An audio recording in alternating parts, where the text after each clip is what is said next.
Hey, hey, hey. Good evening to those of you who will be watching this at a later time. Scott here. Just wanted to go live and talk about something. Um,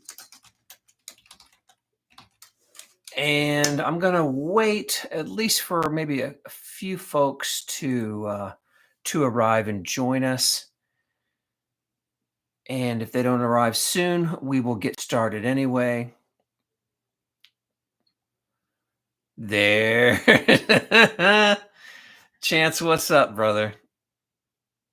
What's up?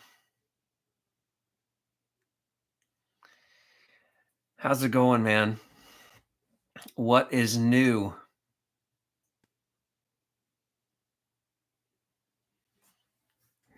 What is new?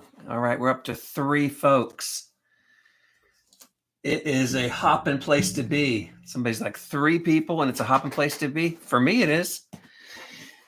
For me, it is. So glad to have you guys with me tonight.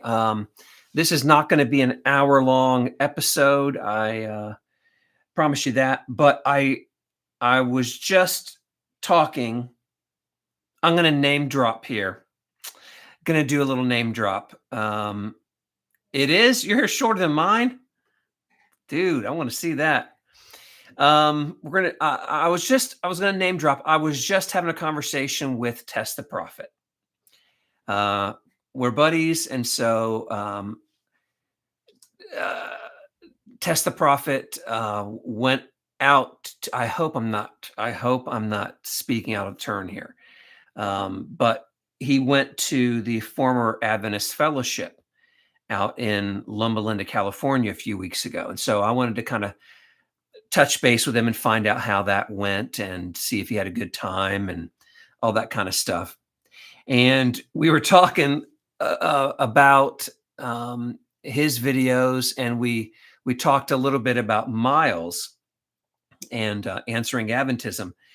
And I said, I'm just I don't have that energy anymore to be like Miles, to put that much content up. And I said, frankly, I'm not that angry anymore. And I'm not, and this isn't to say that Miles is angry. But he has a real passion to be willing to continue to go and have those debates. And I don't.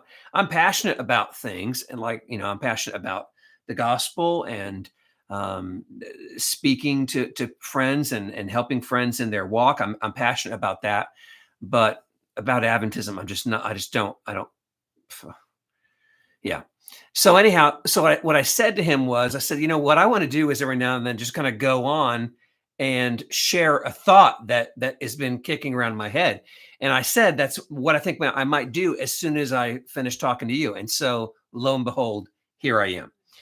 So what I wanted to talk about was this. It's sort of a continuation of my last video. Um, if I recall, the last video I talked about was I'd spoken about it's Alistair and the the advice to the grandmother about going to the granddaughter's wedding. And I got worked up about it, big shock. Emotionally, I got worked up about it. And as I said at the end of that, I saw God all over that. And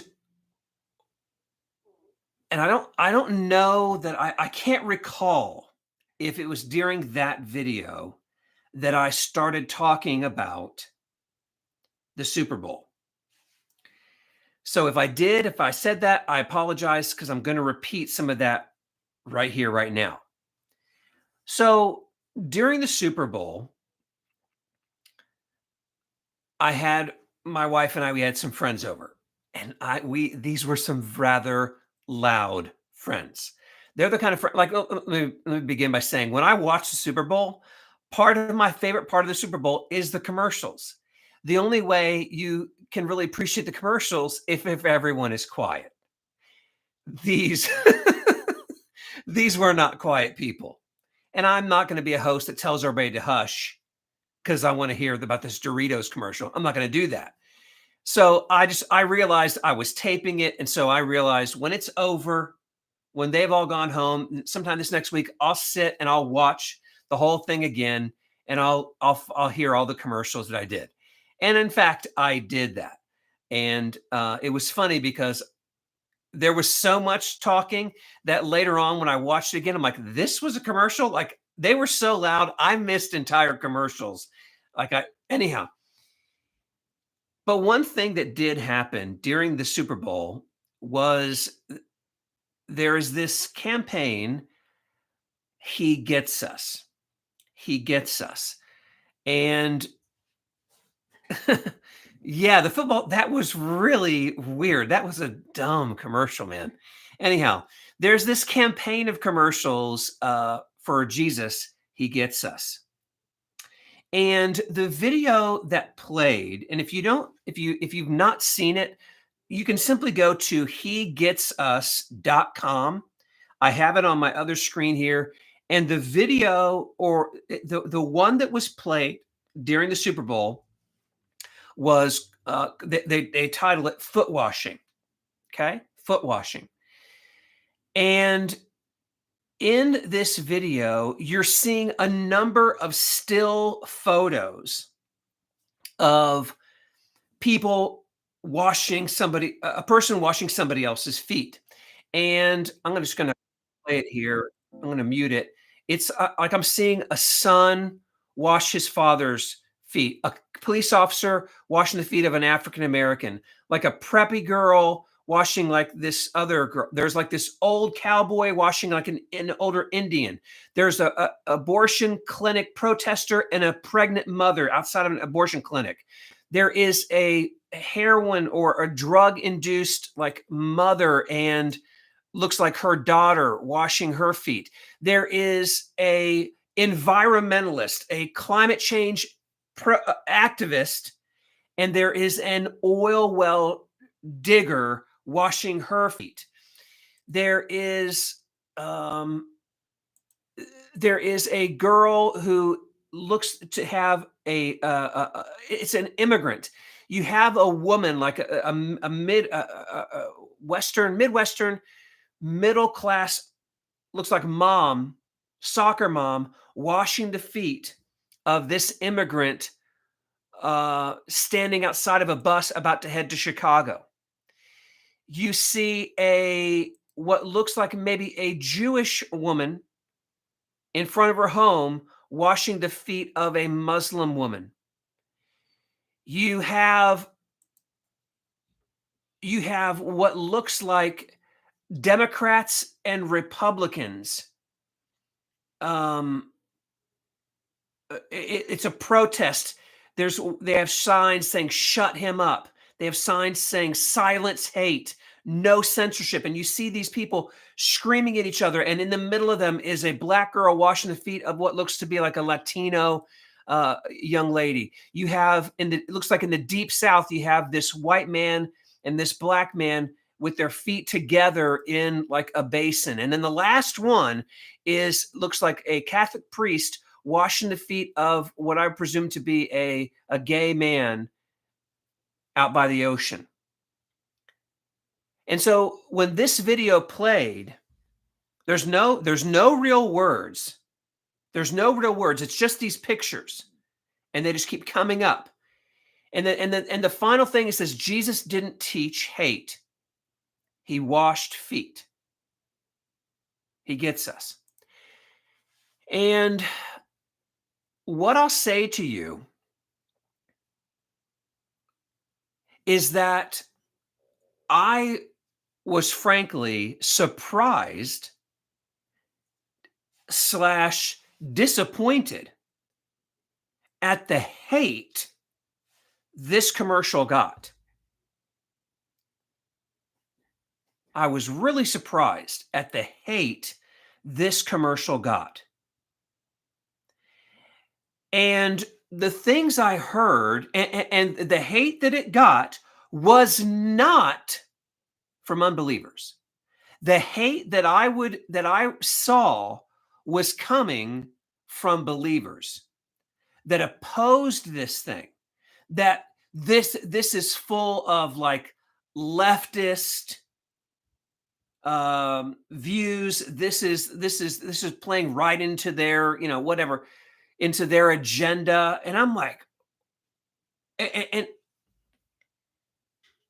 what I saw was, in my estimation, further, listen to me, further evidence, further playing out of exactly what Jesus talks about when he says, love. You've heard it said, love your neighbor, but hate your enemies. I say, love your enemies.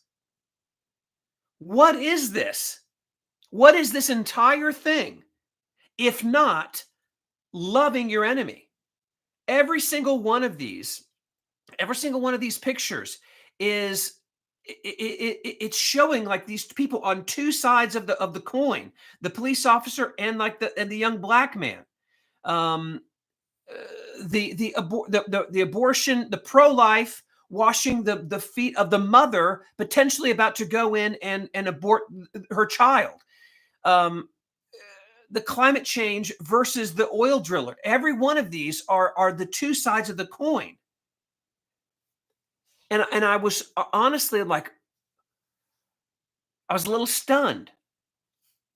A friend of mine that I met through COVID, he posted something on it and was kind of bashing it. And what I said, what I finally, I said, I cannot, I'm not going to bite my tongue anymore. What I said was, when I watched that commercial, now listen to me. I said, when I watched that commercial, I do not see it at its core as an evangelistic tool.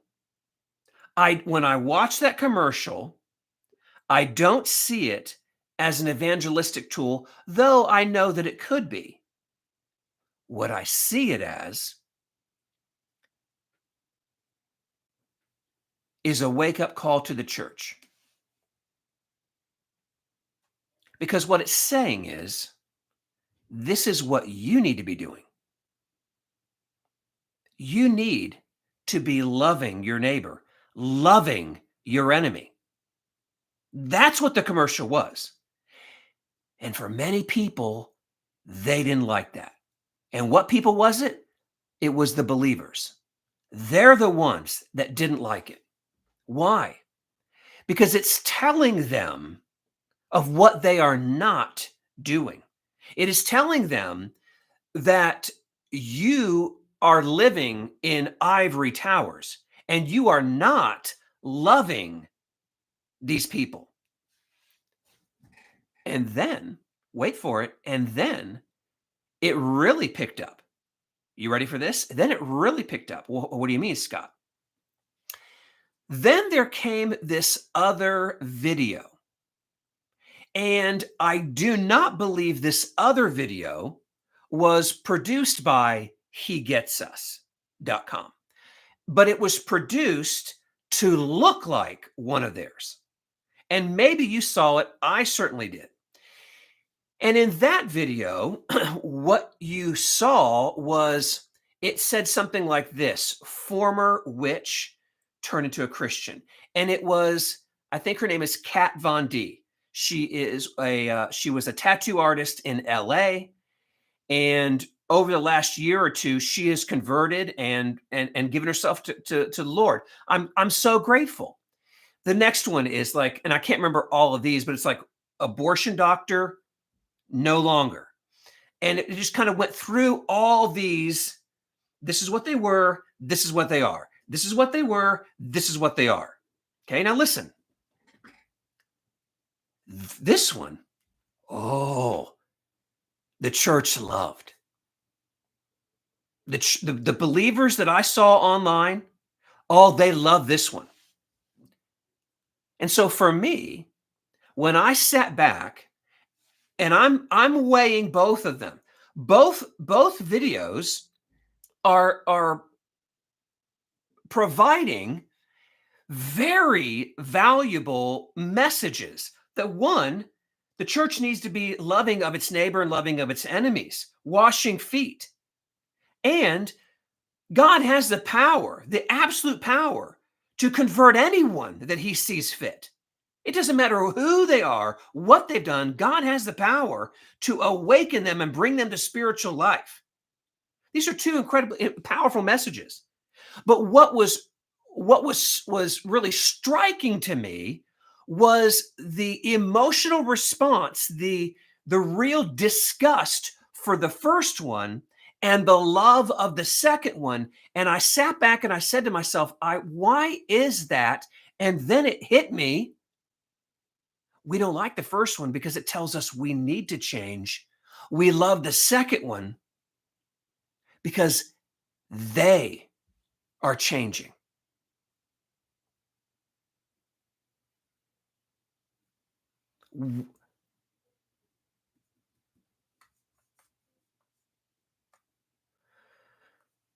We, as we continue to move in sanctification, as we continue to draw closer to him, we will see more and more places our sinfulness. As we draw closer to him, we will see the areas of our life that we are still quartering off. You can only go this far. You ask the person, they go, I've gave God my whole heart. I've given the Lord my whole heart. And there's a part of me that thinks that God sometimes hears somebody say that and like, yeah. God, meanwhile, can look down. He knows exactly the areas of our hearts that are not yet fully to his. But the point that I'm trying to make here is that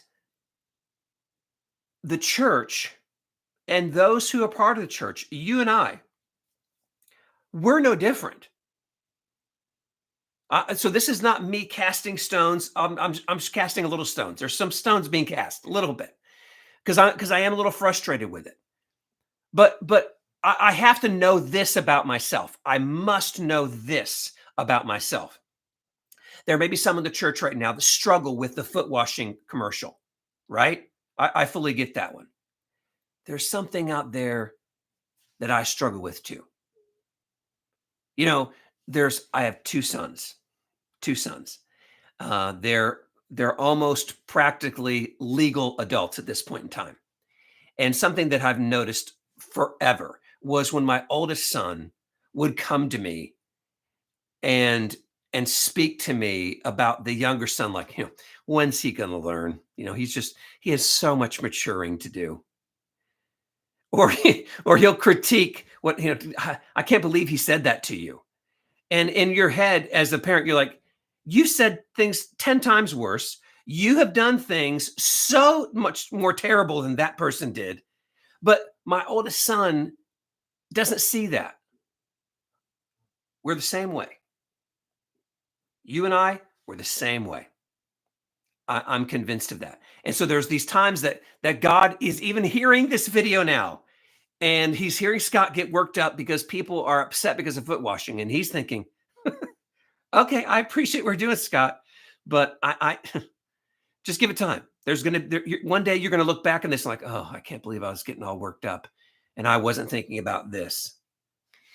So I need to get over it, and I am getting over it. I thank you for listening to me to this tonight. I think this is what my advice would be, is that when you find yourself getting worked up about the foot washing video or the other or whatever it is, just take some time and ask God to maybe enlighten you. Why are you getting this worked up about it?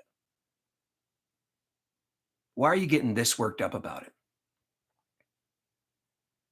I'm of the opinion and have held this for I don't know, last 6 months, that this idea, uh, like, love your enemies, love your enemies, is it is something that I think that as Christians, we really do just give lip service to. And we can find all kind of ways to justify and excuse ourselves from actually doing it. And I have to be guilty of this too. And I think what I want is I want everybody to hear, and I want to hear it myself. And that is, we need the indwelling of the Holy Spirit. The only way that happens, the only way, listen to me. The only way is what Romans talks about having sincere love, genuine love for people in the church, for having sincere love. Listen to me, sincere love for your enemies. Are you telling me Jesus Christ, while on the cross, while being crucified and mocked and spit upon, are you telling me that he did not have sincere love for those people doing those things? He did have sincere love. The only way you and I have that is through the power of the Holy Spirit. End of discussion. You and I cannot muster up that type of a transformation. That is a God thing. That is from beginning to end a God thing.